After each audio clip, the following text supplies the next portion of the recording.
Welcome to your Tuesday evening sports check, everyone. I'm Amajal Knowles. Topping sports, it was a winner-take-all Game 5 last night at the Andre Rogers National Baseball Stadium in the BAISS Baseball Championships. The rivalry between the Queens College Comets and the St. Augustine's Big Red Machine was on full display. But this time, it would be the Comets coming out on top.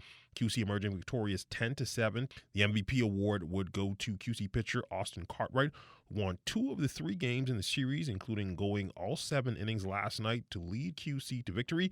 He gave up just 5 hits and struck out 10 batters in the process. Switching gears over in the north in Grand Bahama. GB games continuing to heat up, this time over on the hardwood as basketball tipping off last night at the St. George's Gym. Northern Services reporter Matthew Martinborough fills us in on all the action. Another week of the Grand Bahama Games is underway, and the competing constituencies are on the hardwood for basketball this time around. After speaking to some of the competing coaches and players, they feel very confident in their team's ability to claim the gold. Well, I know for sure West Grand Bahama got this. Basketball, all women and guys team. I'm sure we got this in the bag. I feel pretty good. We got plenty dudes who didn't come out tonight. So I know by the time it's Wednesday when we play a better team in Pine Ridge, we'll be ready and locked and ready to go. Well, we feel like we should come out victorious. We have the right set of pieces. We got a strong team, so we should come out with the goal. Out of all the games on Monday's slate, the West Grand Bahama and Bimini women's Marlins looked the most impressive following their dominant win against the Pine Ridge Builders. Here's Marlins guard Jamise Roker after the game. I decided to come out and put my best foot forward. And I'm happy for West Grand Bahama because everybody always doubting down there. And we still got best players down there. For ZNS Total Sports, I'm Matthew Martinborough.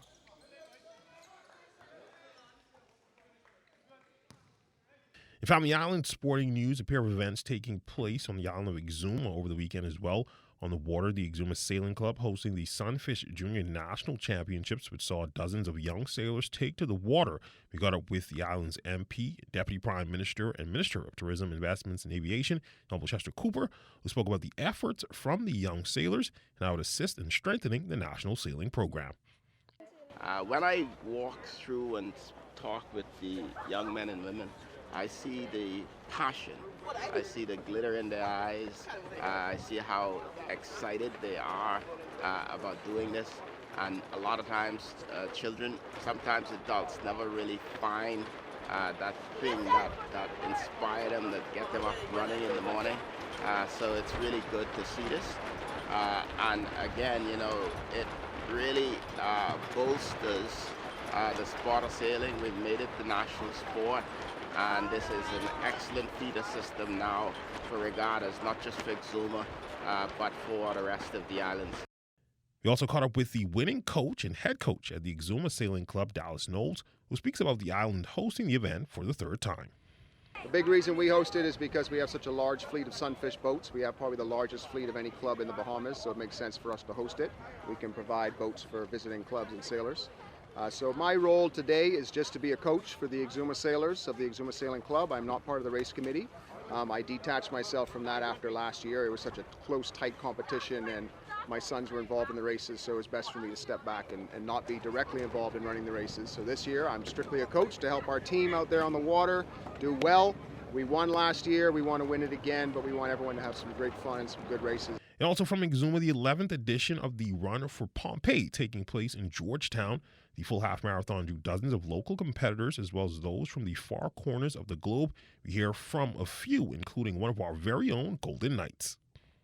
I wish I'd have knew about this a long time ago. You know what I mean? I heard about Pompeii and everything like that, but it was my first time actually knowing about the race. You see what I'm saying? So, man, it was a great experience. Great experience. I love what they're doing. Everything is non-profit, goes back to the kids. This is a true community effort here in Exuma. We started off small, and today we have the most runners ever, 350 runners. It's pretty incredible. We have people from all the local schools, but then we have runners as far away as Germany, other places in Europe, Canadians, Americans, a wonderful mix of people all here in the most beautiful place in the world in Exuma. So 11 years strong, and we look forward to number 12. And that's been Look at Your Sports on this Tuesday. I'm Amajal Knowles signing out until tomorrow.